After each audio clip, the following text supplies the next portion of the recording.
Chauddagram Kashinagar union জামাতের ইফতার মাহফিল ও আলোচনা সভা অনুষ্ঠিত।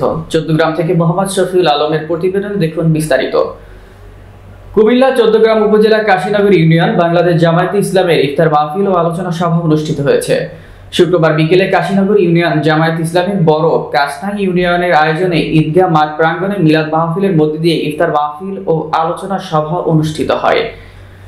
কাশীনগর ইউনিয়ন ৮ নং ওয়ার্ড আইয়ুব আলী মজুমদারের সভাপতিত্বে প্রধান অতিথি হিসেবে উপস্থিত ছিলেন কুমিল্লা দক্ষিণ জেলা জামায়াতের আমির অ্যাডভোকেট মোহাম্মদ শাহজাহান।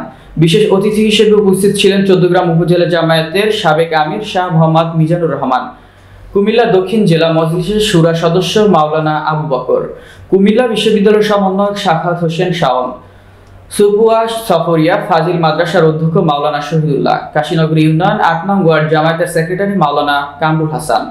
আয়োজিত অনুষ্ঠানে ইউনিয়ন প্রচার সম্পাদক জিসান উদ্দিনের সঞ্চালনায় এই সময় আরো উপস্থিত ছিলেন মাওলানা আব্দুল জলিল, কাশীনগর ইউনিয়ন জামায়াতের আমির মাওলানা মহাসিন কবির, ইউনিয়ন সেক্রেটারি মাওলানা শাহ আলম, কাশীনগর ইউনিয়নের মজলিস শুরা সদস্য মাওলানা মোহাম্মদ শামসুল হক সহ বিভিন্ন নেতৃবৃন্দ উপস্থিত ছিলেন।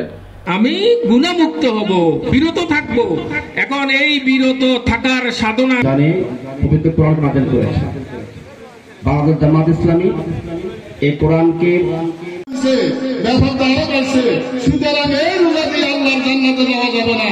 রোজা এলাকার সকল জিন্দা মুর্দা সকলের মাফ করে দেন, আমাদের মাফ করে দেন, আমাদের মেহমানদের মাফ করে দেন। তারা আয়োজন করেছে টাকা পয়সা দিয়ে, আল্লাহ তাদের